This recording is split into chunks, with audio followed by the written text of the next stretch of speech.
Welcome to the UK's first metal detection podcast. It's All Metal Mode UK with your host from across the pond, Mr. Michael Hare.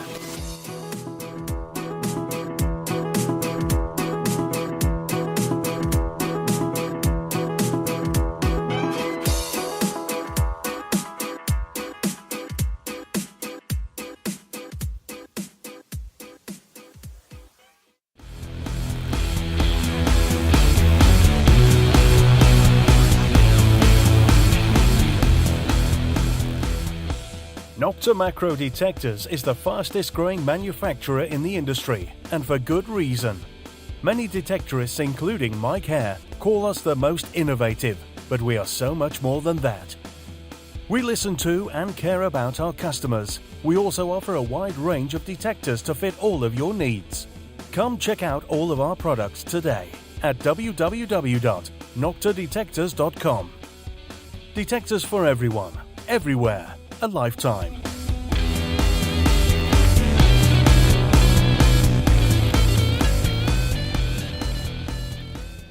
Hey everybody, this is Mike here, and you're listening to the All Metal Mode UK podcast with myself and Mr. Dave Sadler. Tonight's guest is Dr. Phil Williams. Looking forward to this. It'll be a good, fun show, and he's got a lot of years of detecting under him, and hopefully he can share some good insight with us. Before we get started, don't forget, please tell your friends about us. You can find us on Spreaker, iTunes, iHeartRadio, YouTube, and Spotify. There's also other affiliates I'm not even aware of off the top of my head that get shared through those. Spreaker, you can download it or listen to it live. So if you want to, if you're sitting at home, you can just listen to it. If you want to download it and take it with you in the car or something, you can do that. I apologize for last week. We had bad storms. Wednesday night, I was still losing internet intermittently throughout the day. I believe we could have done the show. I don't think I had lost it after the show would have started, but I really didn't want to take a chance. Once you get started, it really, really stinks when you lose a show or part of it, So I thought it was better just to cancel, but we were having, I know I didn't have internet just a few hours before. So I thought it was better just to cancel. I hope if you guys tuned in, I played a show from the U.S. podcast, and I thought would be pretty fun. So hopefully, if you didn't have anything to do, you tuned in. I usually don't cross promote and stuff, but Monday night, this last Monday night show on All Metal Mode was James McQuiston, and he's authored 3 books pertaining to Oak Island and has been on the show, and it was a fantastic show. Thank you to Mr. Dave Sadler. He lined it up and got it going. So I give him all the credit, but it was a great show. And if you get a chance, I highly recommend checking it out. It's on Spreaker, just All Metal Mode. Easy enough to find. Hey, Dave, how you doing? I'm not bad, thank you, Michael. How's yourself? I am great. Been trying to get my, what's it called? What's my word I'm looking for? Exercise up a notch. Obviously, I've been off a few weeks now from work after surgery, so I'm just hoping to get it all back up and running a little bit better. I went for my friend drove me down to Wolverhampton last week. Went to see the wrestling in Wolverhampton. Loads of the Ohio boys were all there. Send them regards for you. And basically, as I say, I'm just trying to pick up my exercise now and trying the aches and pains that are currently occurring to try and force them out. So hopefully I'll be back to full health sooner rather than later. And I've been invited to go on a metal detector event in a couple of weeks. It might even be next week, so see how I feel on that.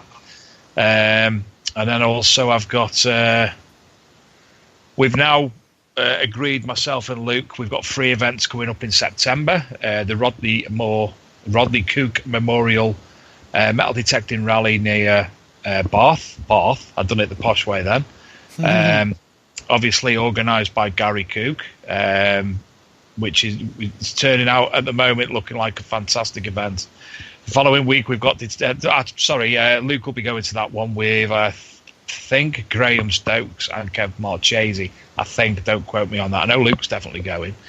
Myself and Luke will be at Detectival, and then the week after Detectival, good friends of mine, team of Yorkshire, who are predominantly Polish. They've got an event on in Lincolnshire, so busy is the month of September for us.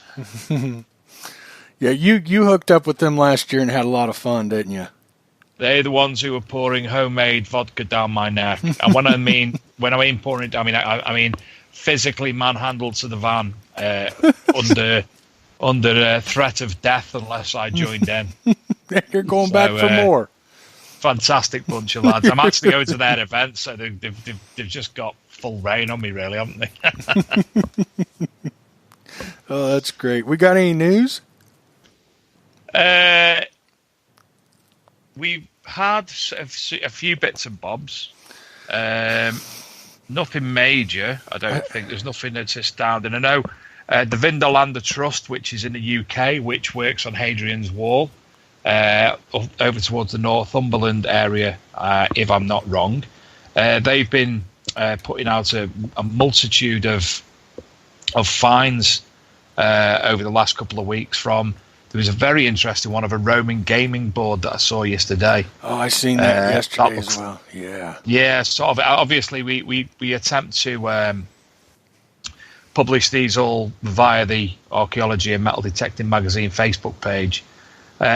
Some builders in the UK, excuse me, in Whitstable, have uncovered, while demolishing an old garage, bones of up to 6 people dating back to the Middle Ages. So there's obviously got to be more to come from that. And I think the big news from today, Monmouthshire, which is in South Wales, so that's Mike Smith's stomping ground. The gentleman who we've had on the show a couple of times, who found the chariot, the Celtic chariot, and all the finery from that. So it's obviously South Wales, as I say.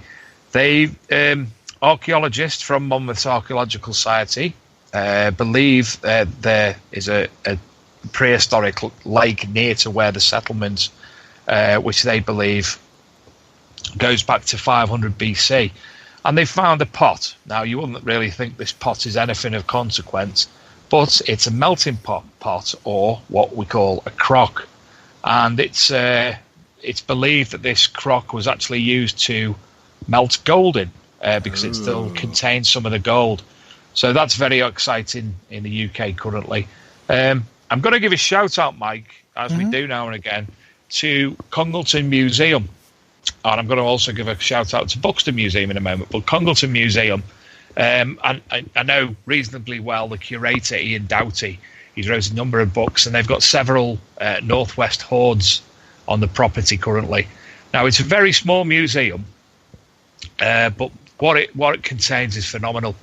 They've got a wooden boat dug up, very aged, probably 2,000 years plus old. They've got that in there. They've got these several hoards in there, and they've also got a display cabinet from the group that I chair, Tempest. But it's mainly finds from two of my friends, Dave Clark and Graham Withers.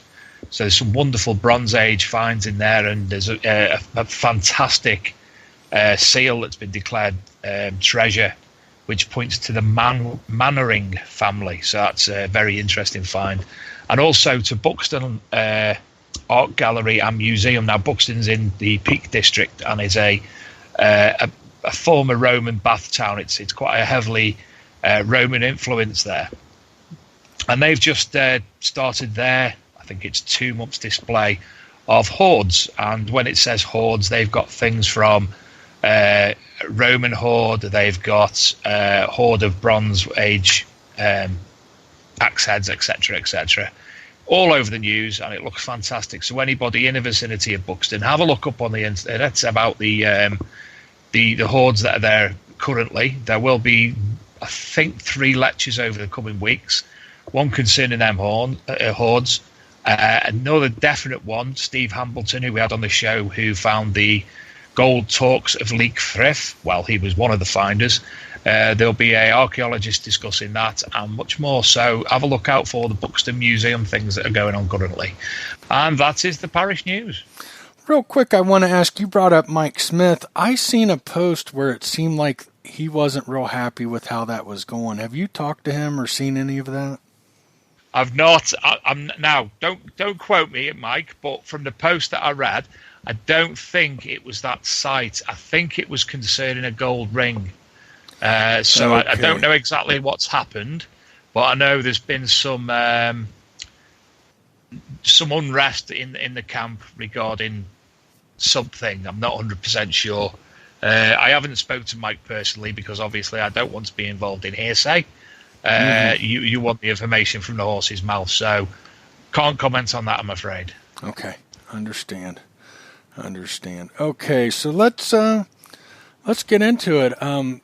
We've got Dr. Phil Williams, and welcome to the show.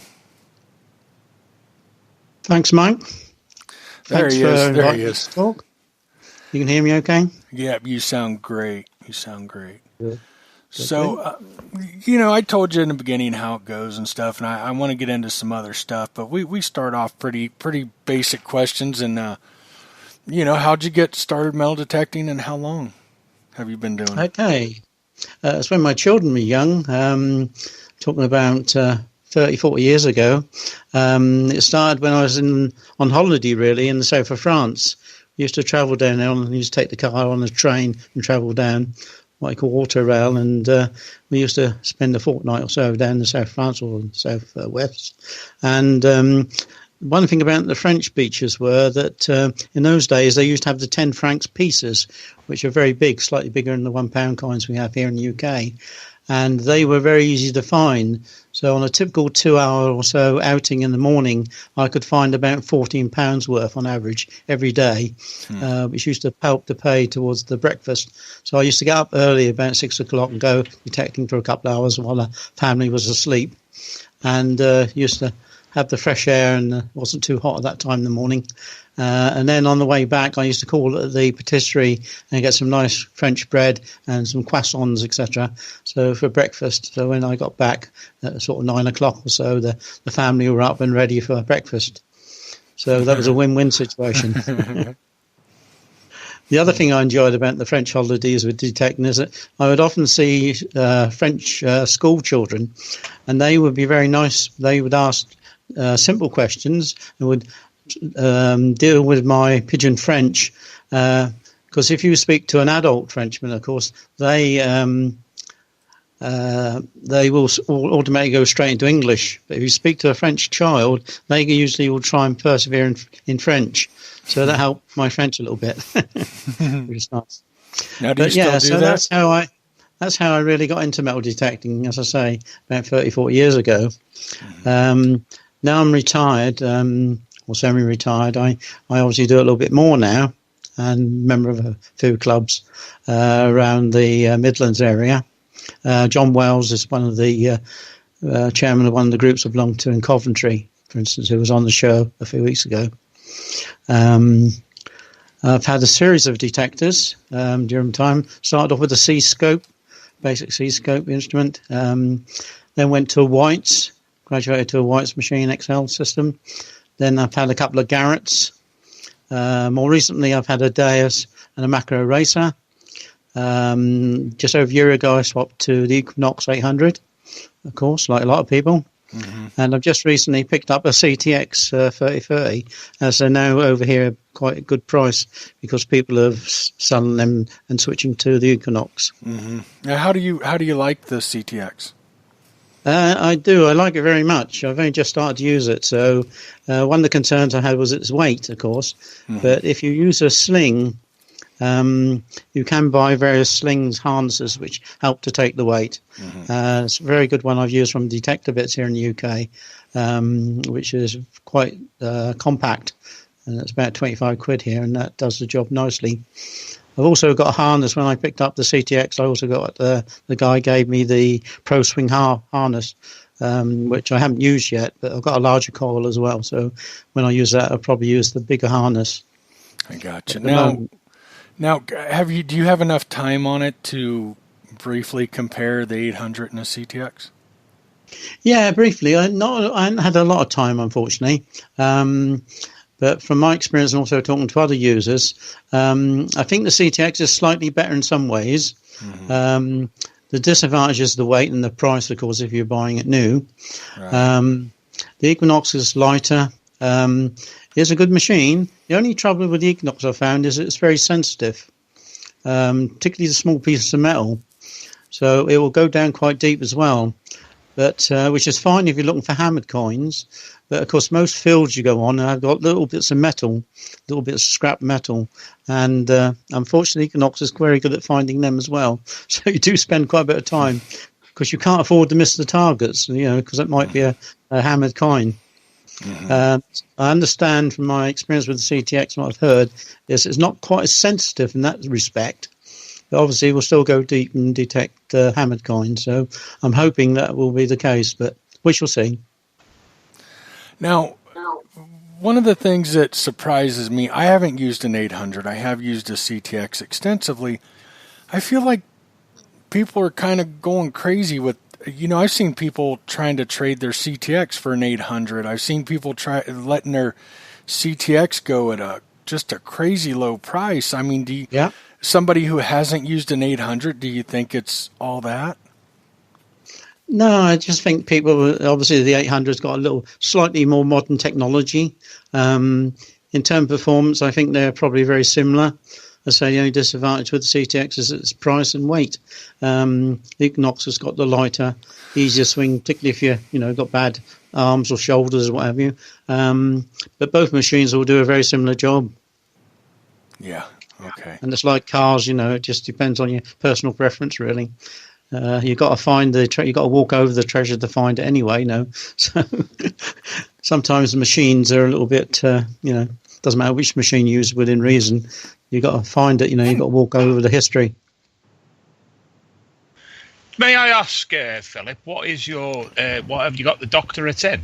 Oh, it's chemistry, industrial chemistry, but it's many years ago. This in the late 70s.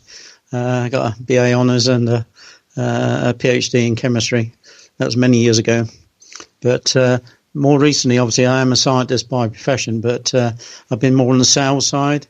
Mm-hmm. And this is very similar to metal detecting, of course, that you're searching for prospects and, trying to do your research and then turn that into treasure. Yeah. Sales, in my case. And that's worked very well for me. So metal detecting is very much another sort of related area of searching, detecting, and finding treasure. I suppose you can pinpoint things, similarities between them both constantly in when you're out in the field. Sorry? I suppose you can pinpoint similarities in the process when you're out in the field. Oh, yes, very much so. Doing your research, pinpointing again, you do that in sales as well when you're trying to sell stuff. You got to, home in on the decision makers, the budgets, etc., and that sort of thing. So you do the same, you use your metal detector to find where the treasure is roughly, and then use the pinpointer to actually, do it exactly. And that's the same with selling. You do the same with that as well. You get your prospect and then you have to home in and try to convert it into a sale, which is like finding the discovering the real treasure. It does take some effort. Good analogy. Yeah, so it's quite good. So I like technical things and I like searching. So metal detecting is good for me, and also history, of course.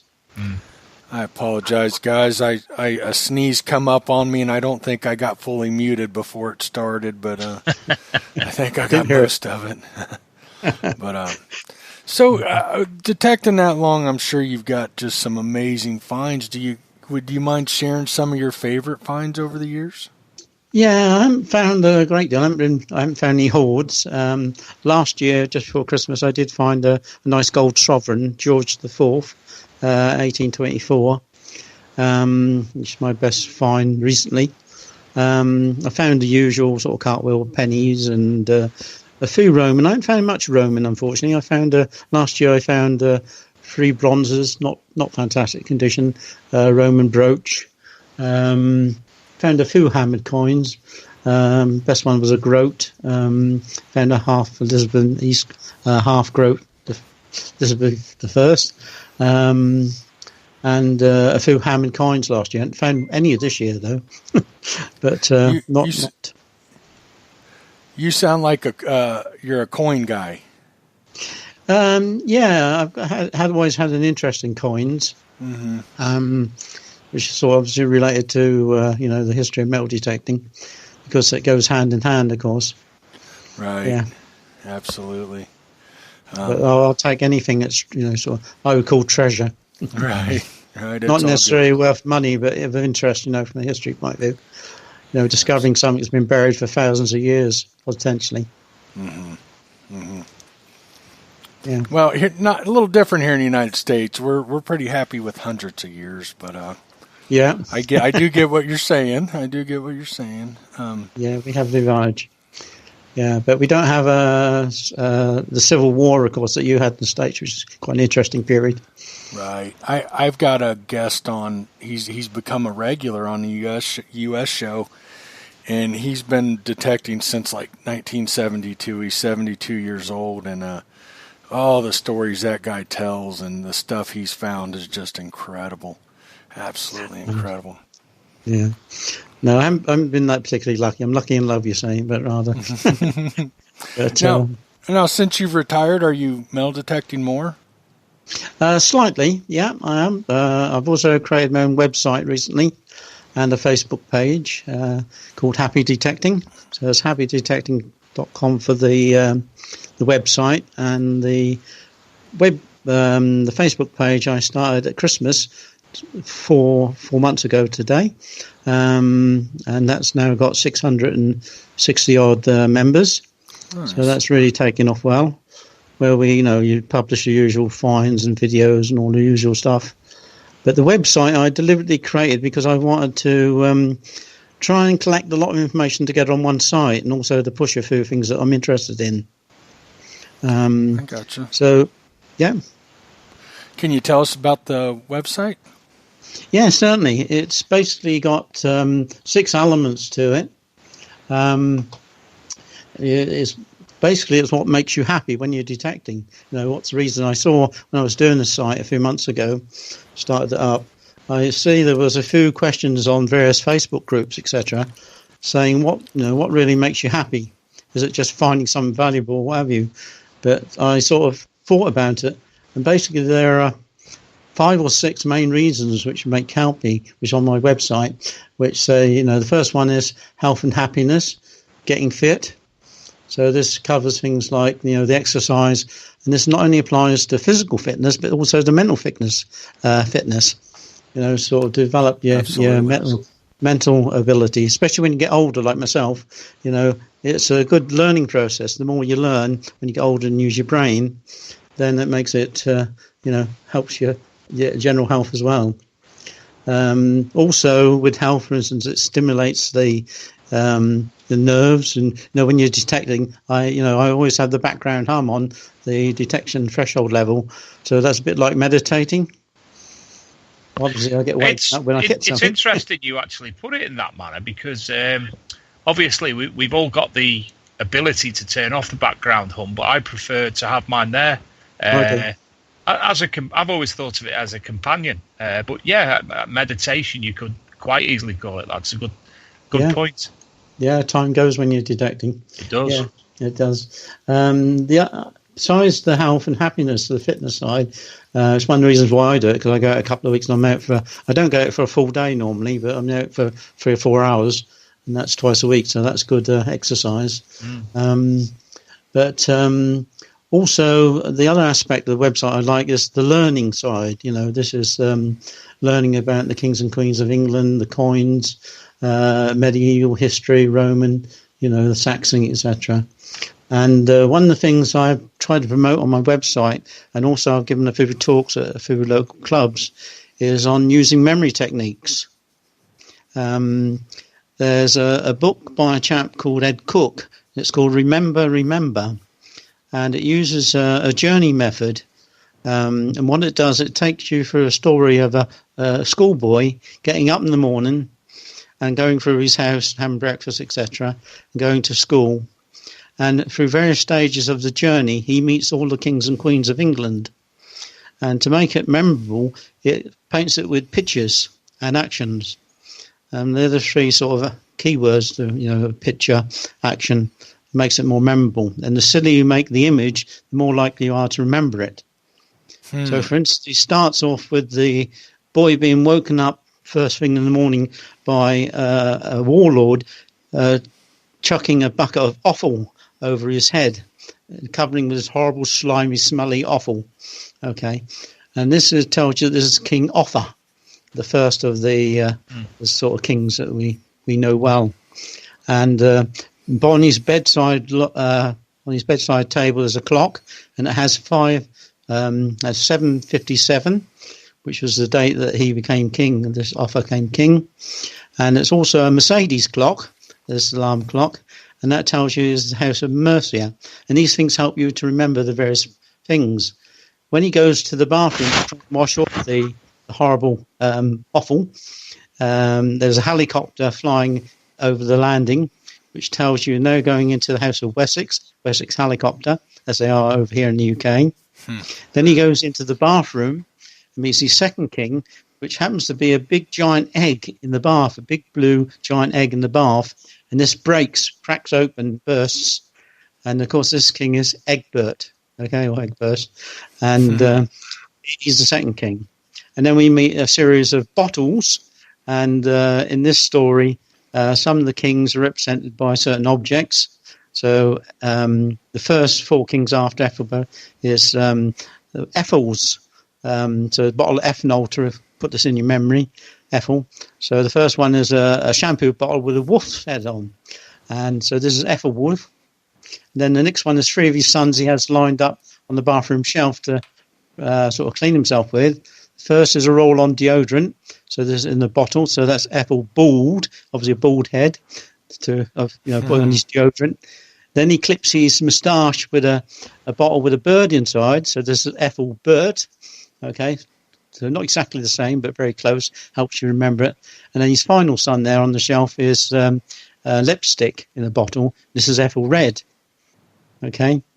And then he goes out on the landing, and then his last more famous son is frying up a breakfast on the top of the stairs. And that's an all-fried man. And that's Alfred the Great, of course. And then it goes through all this, and I won't go through the whole 66 kings and queens of England, but that's how the journey goes. Now, I've also added a little spin onto this to help improve my memory. There's a technique, which you'll also see on my website, called Master Memory, where you can turn numbers into words and letters. And what I do with that is help me to remember when the king or queen died or lost their reign. So, for instance, Offa, he gets killed by a pig, and pig in this memory system is 96, P being 9 and G being 6. So that makes me remember that he actually dies in 96. I don't need to remember the century because I can usually work that out. So that makes it more complicated. So just 2 digits makes things very easy to remember. So the same with the next one, Egbert. He gets killed by a mop. Okay, that's 39. So that is 8039 and so forth. So I use those props to remember. I tie this all into one picture as I go through the story. So this is based on this book by Cook, but I've added my own memory technique to that, and that's listed on my website if anybody's interested in that, under the learning page. Will that be Happy Detecting or happymetaldetecting.com or .co.uk? It's happydetecting.com. Happy Detecting, or one word, gmail.com. Marvellous. Okay. The other thing I've got to do later on this year, I haven't had time to do yet, is I'm going to do a similar one with Roman emperors. Same sort of thing. To make up a story of going around my house, and various objects will be connected with the Roman emperor. So the first thing will be the first 10 emperors will be in my hall in my house. So when the first one is on the door, but as you shut the door, you notice outside it's snowing very heavily, and there's a big thermometer out there, and it says -31. And that tells me that the first emperor, Augustus, which we'll come on to, started his reign in BC 31, -31. And then we go through the various stories. So I have a map of August, a calendar of August page on my front door. To remember that's Augustus is the with American flag, of course, for the us. So August to remind her that's August, and so forth. We go. Next one is Tiberius. So I think of Captain Spock, not Spock, Captain Kirk, James T. Kirk, Tiberius Kirk, of course. He's on my curtains on the door, going up in smoke. Smoke happens to be 37, which is when he dies, etc. So I link all these images together so I know all the first 50 emperors, the imperial emperors, and I hope to put that on my website later this year. Fantastic. So this is very good for stimulating the mind. You can also use it for remembering PIN numbers and all sorts of things, passwords, of course, the bane of most people's lives. So it's very useful. So it learns your history, keeps your brain active, and helps you learn new stuff. Do you use it at all for metal detecting? Only in the sense that one of the reasons why I want to do it is, when somebody shows me a coin and said this is Edward the First or whatever, it's nice for me to say, well, that's Edward the Third. That's 1307 when he finished, and his father and so forth. I can work out all the dates, so it's just nice to be able to tell people what the date of a coin is roughly, or what the reign is. It's just nice to know, for your own sake. Interesting. Very interesting. Yeah. And the other thing on the learning thing is obviously using the computer to learn stuff. So in the reference section, I've done one that talked on there is how to use the internet to find treasure, of course. Because one of the things we don't do quite so well is doing research before we actually go out in the field. So particularly in the cold months when you can't get out and it's raining, you can go on the internet, and there's a wealth of information on there using things like Facebook, YouTube, etc. Some mapping techniques that you can use. And you've got much more chance of getting permission from a farmer if you can take along a map showing him some radar measurements or whatever, which are available on the internet. Mm-hmm. So all this stuff helps, help to get permissions and help you find more treasure.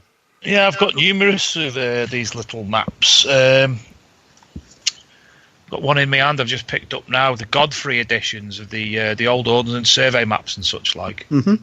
I've got multiple ones of these. Got different scales for the areas that I've been interested in the past and my own area. In fact, interestingly, where I live, there used to be a hall directly behind my house.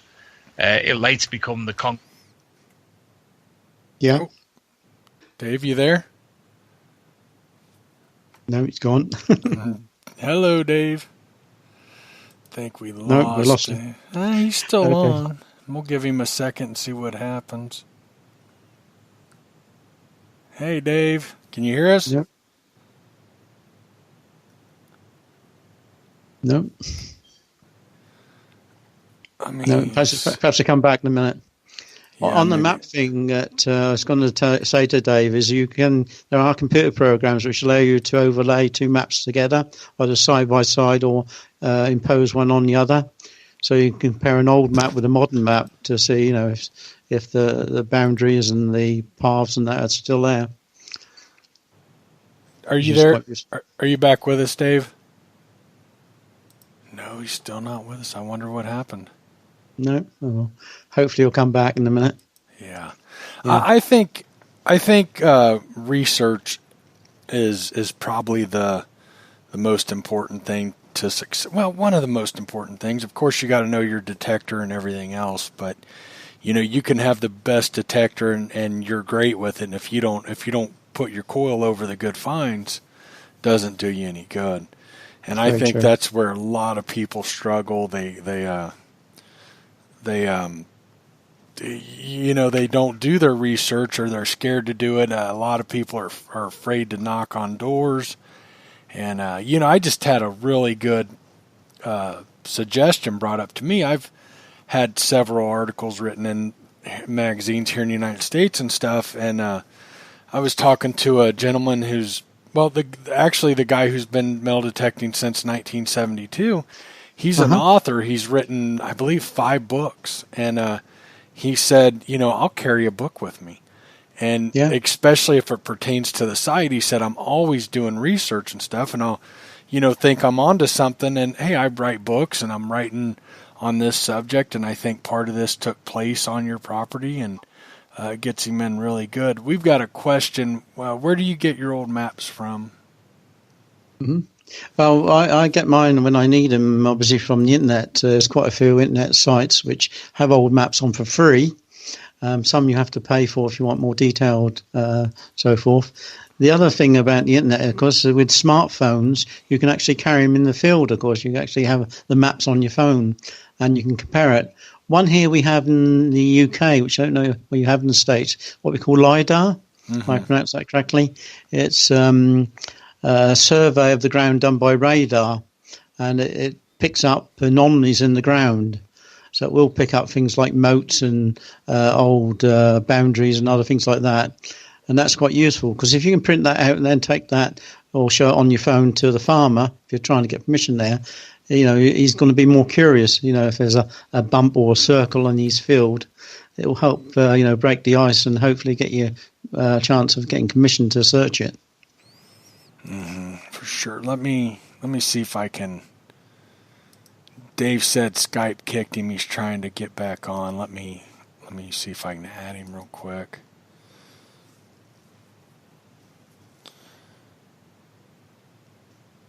So let me see. Yeah, I'm not sure what the problem is. No. Well, we're working on it, but okay. Yeah, I'm sorry. Shall I talk a little bit more about my website? Yeah, I'm sorry. Keep going. I'm. That's okay. We usually don't have problems, but sometimes we get issues. It happens. It happens. It's live, so things often go wrong when it's live. Right. Yeah. So the other things is obviously thinking about family and friends, especially if you're a member of a club, it's building up connections and friends and teamwork, especially with rallies and helping charities. That comes on to one of my other points in my website is helping others. One of the things that Metal Tech can do if it's done responsibly is that it can help a lot of charities. For instance, my Coventry club, which John Wells is connected with, recently donated over £3,000 to the air ambulance charity. And obviously, as you know, the big rallies obviously donate a lot more. Right. So that's one facet of helping people. The other thing, Dave back. Dave's back. Hey, give me 1 moment. I had to check if the show was still on. Sorry. So I put the speaker up on my phone. No idea what happened. I was in a massive ramble. No idea what happened. I do apologise. That's okay. Welcome back, Dave. Welcome back. Yeah, Dave, I was just saying one of the things to help is obviously helping others through metal detecting. There's a charity situation. So a lot of the clubs donate to charity on a regular basis from their raffles and digs and so forth. But also what I call finder services over here in the UK, where we offer to find people's rings and lost keys, etc., which obviously help us to get more permissions, of course. It also helps the farmers, of course, in various ways, by digging up their, lumps of metal and which might hurt their animals, removing waste, finding lost articles for them sometimes, they may have a spanner or something. And obviously, there's also the possibility of making the farmer rich if you've got a 50-50, like we do over in the UK, have a finder's agreement with the farmer. So, and also the other thing that's useful to have with metal detectors actually is to look, to be aware of damaged defences and animals in distress. I've come across several dead animals in my time, or trapped animals, which we've alerted to the farmer. So it's just another pair of eyes that help. And also, over in this country, we have a problem with fly tipping. There's people, illegally dumping their rubbish in the country lanes. Again, if there's people actually in the fields detecting, that would put these sort of people off as well, which is only a small point, but it's another valid point that you can point out to the farmer, again, to get permission. So, all these things help, of course. Oh, great ideas, yeah. I think a little more so here than over there, and I could be wrong, but the hobby is always under attack. And of course. There's a few bad eggs. We can all agree that you're going to have some people that are in this hobby for the wrong reasons, but the good we do outweighs the bad things that these people do. I tell the story that I often will take my little girl over to the park and play, and while she's on the equipment, I'm in the wood chips metal detecting, and other than a few coins, I have pulled out I think I pulled out one pocket knife. I've pulled out 2 razor blades. I've pulled out handfuls of sharp aluminum from pop cans and pull tabs that they've broken in half. Mike, aluminium. Yeah. Yeah, aluminium. Yeah, my bad. Aluminium, not aluminum. Yeah. Aluminium. But so much. Because you must remember, aluminium was more expensive than gold in the old days, of course. But I've been at parks and I've taken needles and disposed of them properly that were laying on the ground. I had a guy that had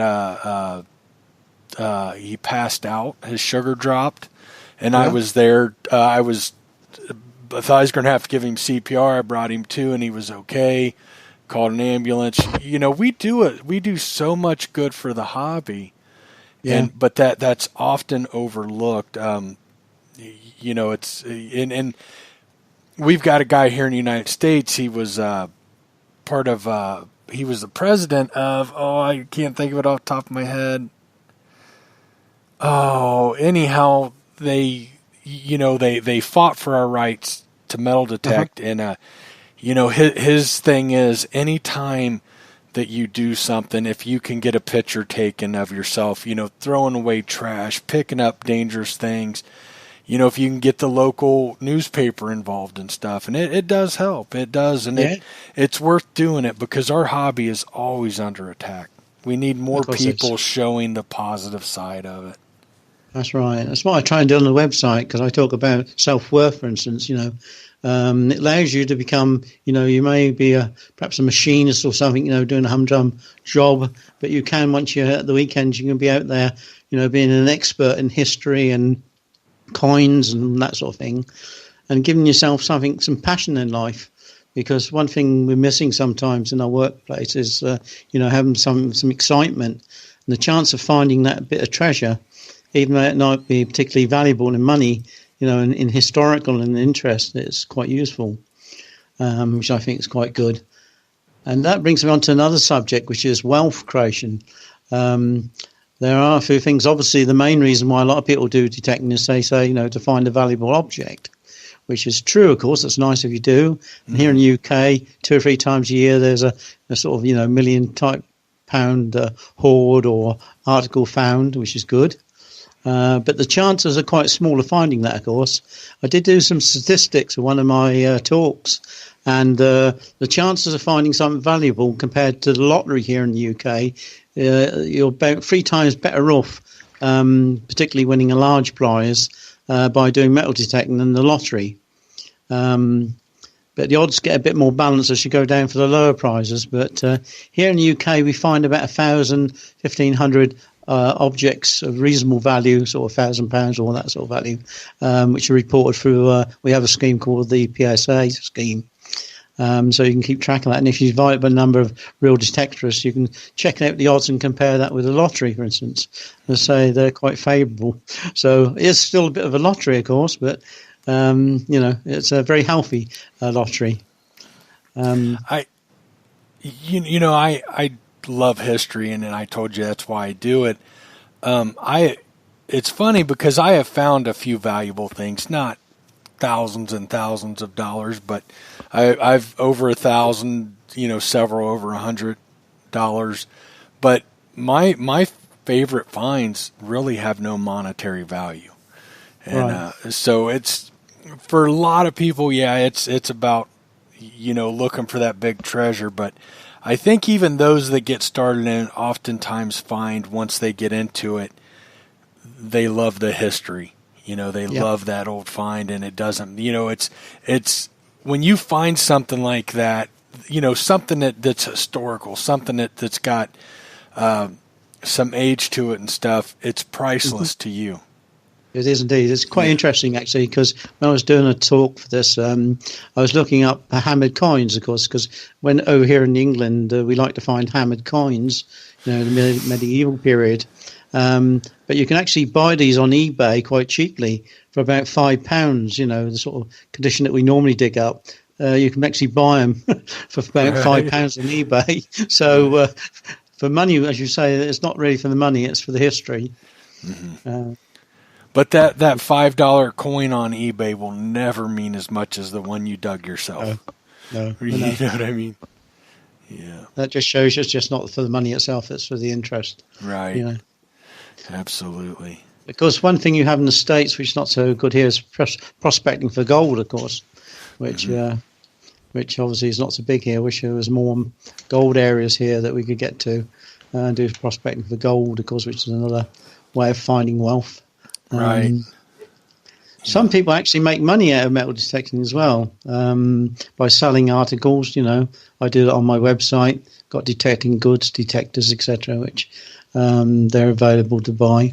But also people organise the digs and rallies also can make money as well by, they charge a fee for doing that. We don't have that over here like you guys do. We do have some in Virginia. I don't know if there's any outside of Virginia where, a lot of the Civil War took place.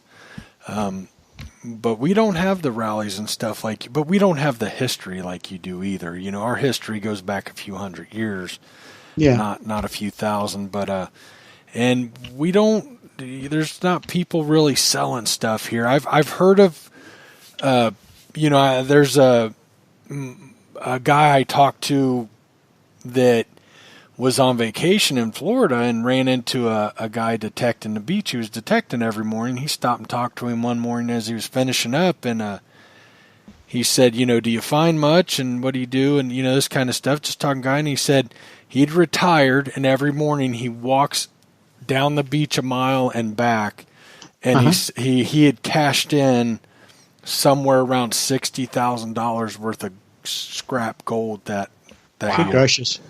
Yeah. One of my friends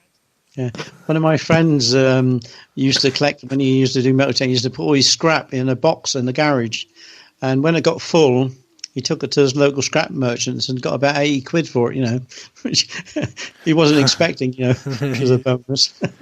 I've got a lead bucket in the shed, which members of the club, generally any waste lead that they find, one of them actually makes his own musket balls because he does reenactments and whatnot. But all the scrap lead comes to my house, gets weighed in, and it goes into group funds. Yeah, it's surprising what you can do over a period of time.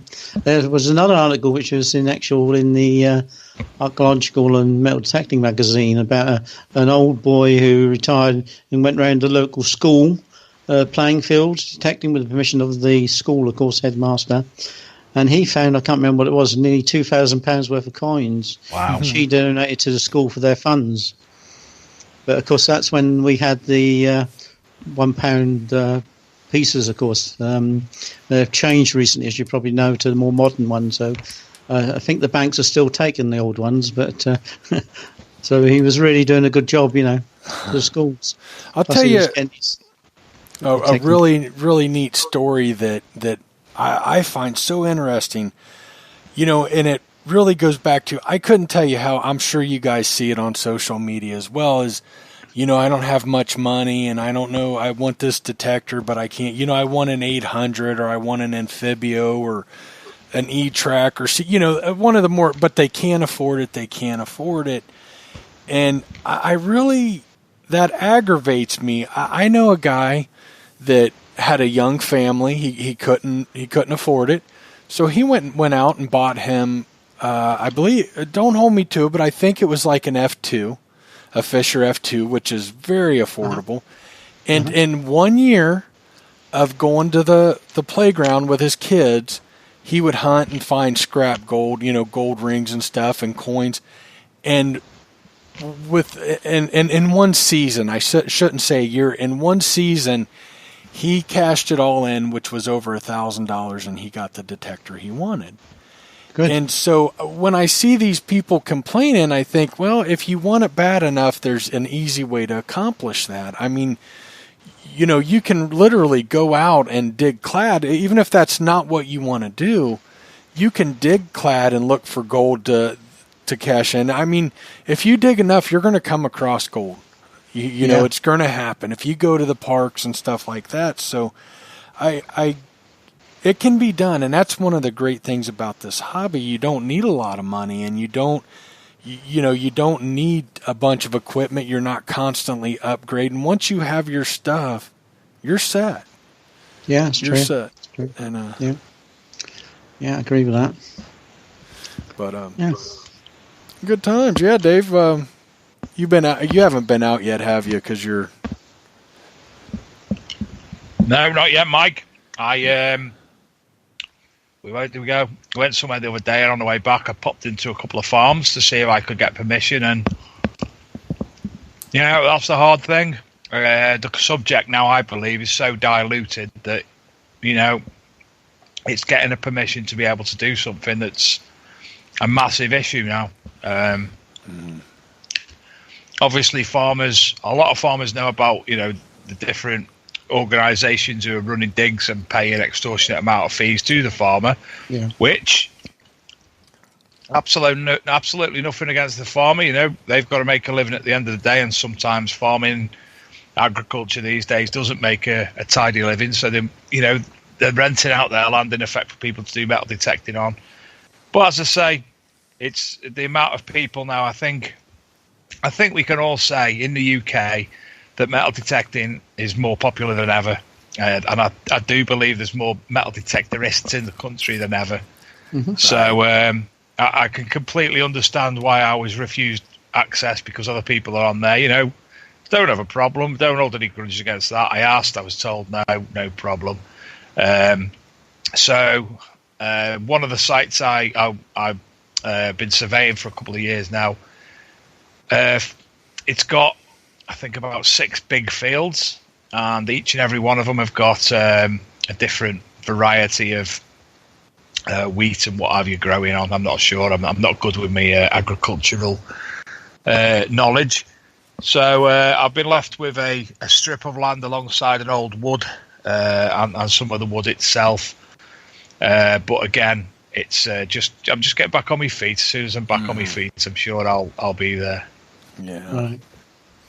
Yeah. I think you guys will eventually, for the most part, and I already see it, and I'm sure you guys see it. It's going to be if you want to go get permission. If you're not going to get permission at the fields and stuff, you're going to have to join a hunt. You're going to have to pay to hunt, and I've got mixed feelings about that, but interesting times for sure. Yeah, certainly is. Certainly is. Yeah, you also have to be careful when you do approach farms because you do it in the right way. Some people talk about digging up, rather than uncovering, objects, and emphasising the valuable hoards, etc. Trying to turn that in rather than coming across that you're interested in history, and you're not going to dig up and leave big holes, and you're going to act in a responsible way. Mm-hmm. So, as you say, metal detectors do get bad press. So yes, it can be a problem when you're approaching farmers, of course. I say this is where research comes in, because if you can take some documentation or some maps when you're talking to them, you hope to get them on your side rather than just turning up and saying, let me dig holes in your field, Yeah. So sometimes the approach is important as well. Absolutely. Well, if it's difficult for me being a a fat 6'1" bald person with a blue beard. Yeah. Have you got a nice girlfriend or I've got a lovely wife. Somebody you can send in your place? Lovely wife. Yeah. I try to get Steph to go knock on doors for me, and she won't have it. She's a petite little thing with let's just say she's busty, and I'll be honest with you, I'm not against using her to my advantage. Unfortunately, she will not let me take advantage of her cuteness and bustiness. You can go to an acting agency and hire an actor, get a nice actress, because most of the farmers, of course, are men, older men. So a young lady would certainly improve your chance of getting permission. Right, exactly. She won't let me. Alternatively, we could just go with a nice young lady and forget the metal detecting.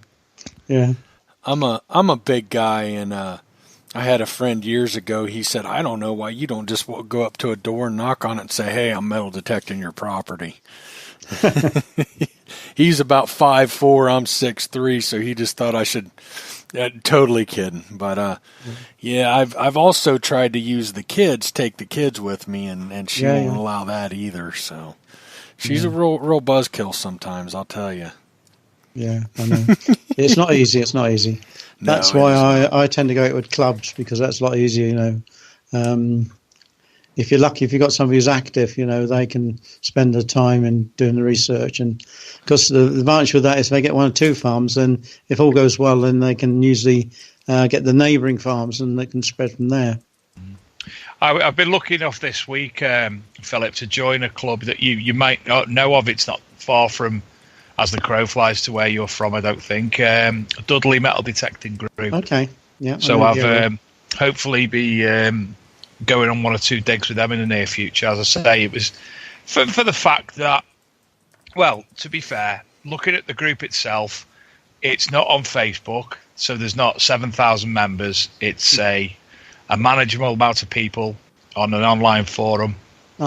And they do as much for you as they do for them. Good. So I'm looking forward to participating with them, and also as well, some of the prices that we're having to pay in the UK for permission to metal detect with groups and whatnot.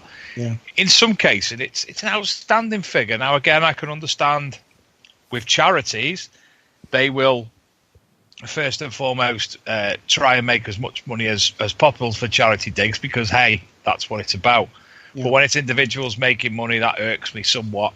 So for this to be a smaller, well-run, less financially driven group, I decided to, after being obviously invited and introduced, to pop in with them. So hopefully I'll have some stories and whatnot to come over the coming weeks. Yeah. This is why the advice I would give to any people who are starting detecting and can't get permission of their own is to try and join a local club. If you search on Facebook or use Google and put in your territory and metal detecting club, you will find organisations that you can contact. Unfortunately, quite a few of them will get full up and you have to go on waiting lists and that. But if you, in most areas, there is probably half a dozen clubs within a reasonable driving distance. So if you persevere and make contact with those clubs, then there's a good chance you'll get into them. Once you got into one, it makes life a lot easier then. Yeah, you're completely right.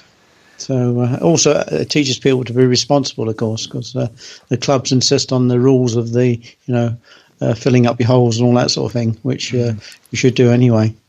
What groups are you currently in? I belong to the Coventry Heritage Society, which John Wells was on a few weeks ago. He's the chairman of that. I used to be a member of the Leicester group. I'm a member of another offshoot of Leicester group, which meets on a Wednesday sometimes, and also a couple of Facebook groups local to here, which is quite good. They also organise, one of them has just started organising about 4 digs a week. So that's Wednesday, Thursday, Friday, and Saturday and Sunday sometimes. So if you've got the time, but unfortunately they do charge, of course. It's £15 for a day, so it's not cheap. No, it's not at all. And obviously, if you paid your £15 and you go onto a site that isn't shedding fines like peas, then you get a bit peed off with that. Peed and peed. Yeah. But I look at the other benefits. I say finding small fines is good. They're interesting to me. The exercise, as I said before, is a bonus. It's good. I don't know what you think as well. There's an amazing when you're actually on these digs, and I don't know what it's like in the US, Mike, but when you're actually on these digs, there's a fantastic camaraderie and relationship in the community between detectorists. You can walk around the field, never met anybody in your life, and end up standing there talking to them for half an hour quite easily. We really don't do that over here. If you join a club, which I've been a member of a few, the problem is I've never had one very close to me. Like right now, I think the closest one to me is about an hour and 15 minutes away. And what most of the clubs do is they might have a monthly hunt or a yearly hunt, but that's, we don't, and it's usually at a park or something like that. They don't, it's not on private property or permission. And that's kind of different how things work over here. I don't think it's taken, the hobby in general is not taken as serious as it is over there. Mm-hmm. Not saying we don't have a lot of detectorists, but we don't really have that. I mean, I have been on some group hunts and stuff, and I mean, it is very friendly and everybody gets along and stuff, but it's just kind of different. I would love nothing more than to find a club like the club that's on the Detectorist. I love that show, and when they have their club meetings and some of the stuff they bicker about, oh my God, that's funny. I'm sure it's not like that. It's actually no, Mike. Apart from the comedy aspect of Detectorist, everything else is so close to truth. It's unbelievable. Seriously, clubs. Some of the clubs I've been to are exactly like that. Yeah. Oh my goodness, I would love that. Yeah, I've been to lectures on buttons at groups, and I'm like, why am I here? It's half an hour of my life I'll never get back. But then I've gone away and thought to myself, actually, that worked. But it's completely. I personally think it's exactly like what you see in America over here. Oh, I'd love that. I would love that. And you've always got the clown. You've also always got the people who will keep you entertained. Detectable last year, Mike. I've never seen the likes. I've been to music festivals, and you'll say hello to the people who are camping around you. Mm-hmm. I think I spoke to nearly every single person at Detectable, from French to Holland to English to American. And, I've met people there. Rick Lacanda, Fat Phil from America's YouTube. I actually met him at breakfast the morning before Detectable. Got on like a house on fire. We speak to Rick quite regularly. In fact, he's coming over sooner rather than later and spending a couple of months here down in Cornwall. So I'm trying to sort out someone for him to go out with down there. But, the way you meet people like that, I don't think you could make friends at a music festival, not only because of the substances used and misused there, but as I saw at Detectable. That is funny. I can't wait to come over someday. Hopefully, I want to come over. I want to stay I'd love to do Detectable. Probably not even hardly detect, or maybe not, just get to know everybody we've had on the podcast instead, and then just spend a week detecting. But I'd love to do a club hunt. Dave, you'd have to take me to one of those clubs that are like that. No problem. No problem. I would have a blast. I love that show. I missed that show. Did you see it, Dave? It's finished now. It finished at the end of the third season. They said they're not making any more, but then Toby Jones, one of the co-stars of it, he's give the impression that there could be room for more. Really? Yeah. I love the dry humor. Episode 1, season 1, when he's got out his magnifying glass looking at that pull tab and talking about it, man, I was hooked right then and there. And he's talking about what it is and how some of them bring money, and brilliant. That's a brilliant show. So, well, we kind of went off the rails here. I'm sorry, Phil. Is there anything else you want to discuss or bring up? Or no, I don't think so. I think we covered everything. Yes, if people want to go to the website, happydetecting.com, there's a lot of information on there. There's also about 120 websites there listed for people to get extra help on coins and how to clean objects and all that sort of thing.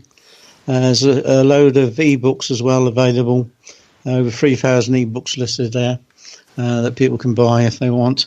To help for reference purposes. All I can say to people here in the UK or around the world, actually, by all means, please visit the Facebook page, Happy Detecting, or get on the website. And there's a link there as well to the Facebook page. And enjoy, and also provide some feedback for me, please. Anything that help improves the situation. There's a couple of things I want to do on the page, which the website, which I haven't really been able to do for time reasons. One is to get a list of all the UK clubs in one single place. I found that a very daunting task. There are literally hundreds of clubs around the UK, and to try and create that list and keep that up to date is virtually impossible. Mm-hmm. So I've just... Phil, before I done... many years ago, I was dealing in paranormal fights, parapsychology and such like. Mm-hmm. And I tried, on my old website, I tried something not dissimilar with paranormal groups, and it was absolutely a nightmare. Plus, it's so difficult thereafter to monitor them because... let's say Danebury Metal Detecting Group could quite easily stop tomorrow. Yeah. But nobody tells you, and then you've got a group there with the details on it doesn't exist anymore. So that's how I found that was a bit of a difficulty. But and the other thing with that is now, for me personally, I think a lot of groups are actually internet-based, as I'm sure you appreciate. So it'd be fantastic to see it done, but it'd be a bloody big job for you. It's a full-time job. I did start, gave up. I want to say real quick, Tony in chat said he hasn't joined a club yet, but he likes digging with his friends, and he likes the solitude. Tony, I enjoy going out and being all by myself and in a big field or woods and stuff. I totally get what you're saying, but it is fun at least once in a while to get together with a group and talk. You learn about things. You might find somebody new to hunt with. It's a lot of fun. I would really encourage doing it. The other thing is health and safety, of course. If you're out on your own and you have an accident, I've fallen over on a couple of occasions going through woods and things and tripping on branches. It's obviously useful if you've got somebody nearby to shout to, to get help. Yeah. That is something that you need. If I go by myself and I'm going to be out somewhere big, I let Steph know exactly where I'm at, where I'm going to be, when I'll be home, or at least touch base with her. But to be honest with you, I'm more worried about critters and the two-legged critters and all that than I am. That's more safety, even out in the country. You never know. But one thing that we put into place a while ago on our digs, and we haven't held one for a while, I'll adds up to that, was people wearing something high vis, be it one of the snap-on bands around your arm, be it a high-vis hat, be it a high-vis jacket, be it a high-vis vest, anything like that. And generally, one or two people, maybe three, if we could get it, would have a walkie-talkie as well. And that worked fantastic for me and a friend on a site, not in health and safety purposes, but he was so far away and wanted my opinion on something. He shouted me on the radio, and I was able to go over straight away instead of... Because we're in this meditative state when we are metal detecting, you switch off. Yeah. You don't realise what John's doing over there. So, health and safety, it can work for more than one part. Yeah. Also, you got to be aware of farmers as well on the tractors. You've got your earphones on, intently listening for signals. And once or twice, I've had a tractor come up behind me, and or a herd of cows. That's funny. Yeah, I've never had any of that happen. I mean, I keep my head on a swivel, especially when I'm alone. I usually keep one ear muff off of one ear, or I'm constantly looking around.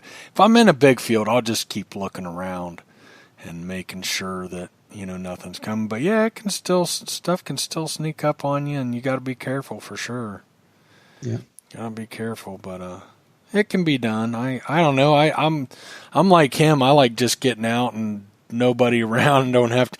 It never fails. I've hunted with some great people, but especially when you're hunting with somebody new, they want to show you everything they find. And I'm that person. I get in my groove, and I don't want anybody coming up talking to me. I don't want to see the finds. Afterwards I do. I get in my groove and I'm listening for those tones, and it never fails. I'll get back into it, and then, hey, come check this out. And then you got to walk 50 yards to go see what they found. And you're like, yeah, you could have showed me that after. I don't know. I'm a jerk. I'm getting old. The older I get, Dave, the more of a jerk I'm becoming. It just happens. I guess. Old age, right? Yeah. Yeah, let's say that. Yeah, grumpy old man. But yeah, good show, good talk. You guys ready to wrap it up? Yeah. Good deal. Anything else before we go? Dave, did you have anything? We've been off work this past couple of weeks. We've had a lot more traffic through the magazine, both on the. Now we've got nearly 12,500 followers on Facebook. Figures are back up on the website because we're obviously able to put our own articles on and other things like that. I think I'm right in saying that the Curse for Oak Island season is coming to an end in the US. I think we've got about 5 or 6 weeks behind you. So no spoilers of that for the UK, please. There are 1 or 2 new series starting in the UK. One's about a gentleman looking for lost treasure, I think, but I don't know what type of thing in different locations and such like. There's also another one beginning.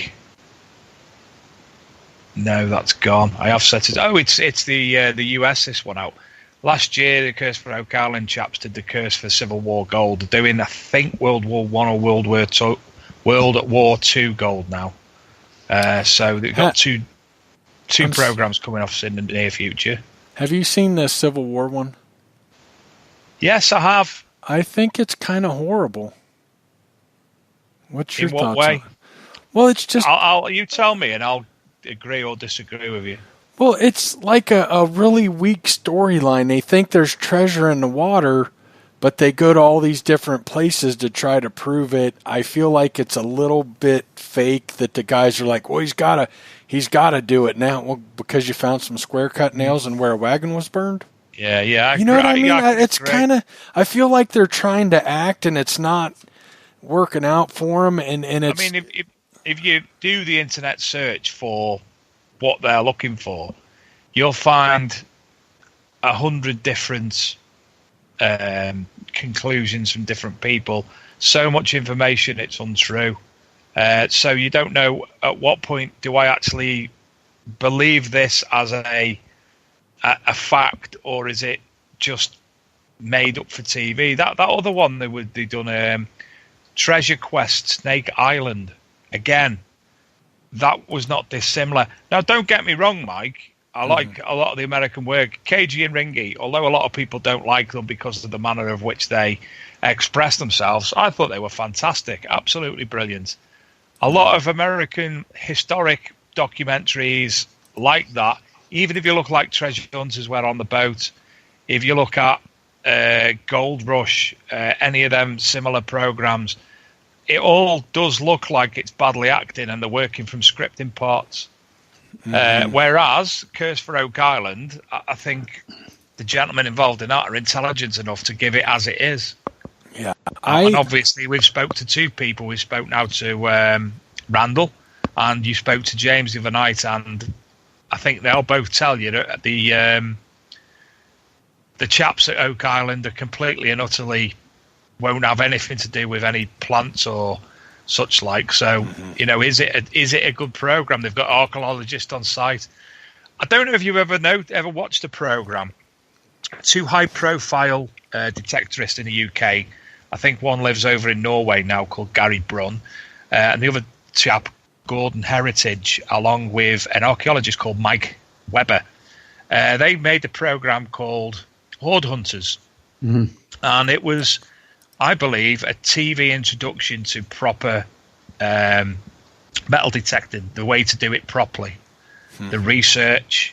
They're going out in the field. Obviously, the sites that they were involved in were all pre-planned. They've been arranged previously, so they could go into the land they want. But I thought that was probably, out of all the metal detecting, US and English, all the treasure type programs, I thought that was probably the best one I've seen. And the one at the moment as well, a bit of a UK-US crossover with Bo. I can't pronounce his last name. I can't. Bo anyway. Yeah. But himself and the chap he does that with, and they bring archaeologists and specialists involved with that. And that's river hunting. That's going and diving in rivers and doing it. I think that's probably a close second to, or in my eyes particularly, when it comes to metal detecting and such like in the UK, in the world, they're probably the two best programs I've seen. I haven't seen it yet. I did see some of the Hoard Hunters, but they're hard to get here. They're hard, but I have seen some of them, and very good show. I agree. Yeah, I don't know. I feel like this Civil War one is really loosely.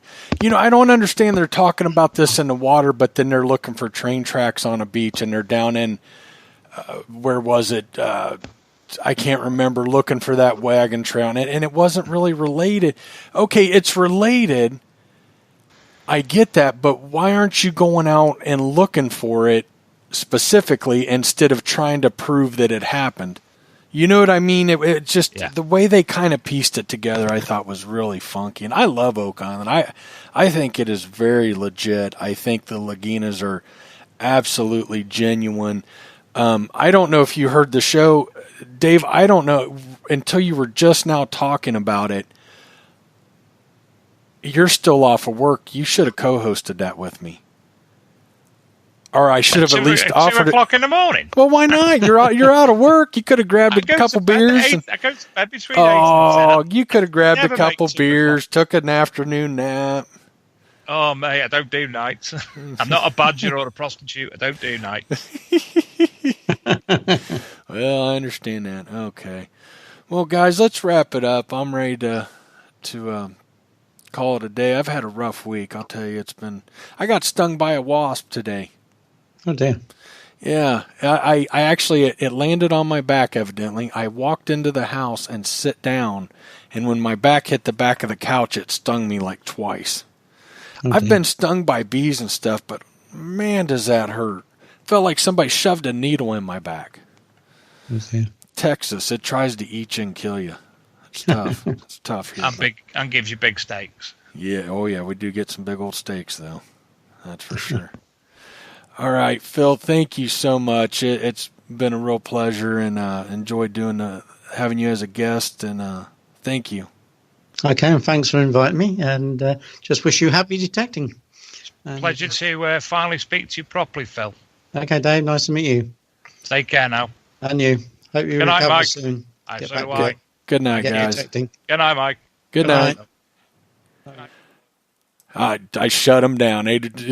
Dave just kept talking. And I forgot to do my my little spiel I do. I want to give a quick shout out to people who support us on Facebook, North of the Tyne Detecting, Addicted to Bleeps, Metal Detecting UK, Dirt Fishing, C-Scope, 6MXI UK group. I like that group. All Metal Mode Podcast UK. Of course, that's us. On YouTube, Huntress Kimmy and Cloudhopper Scott, Addicted to Bleeps. I Detect, Shilling King, Metal Detecting UK, TC Detects. He's using a Rudis. I like watching his stuff. And don't forget, if you're in the market for a new metal detector, LP Metal Detecting. which is leisure-promotions.co.uk. Good night, everybody. We thank you for tuning in, and we'll talk to you next week.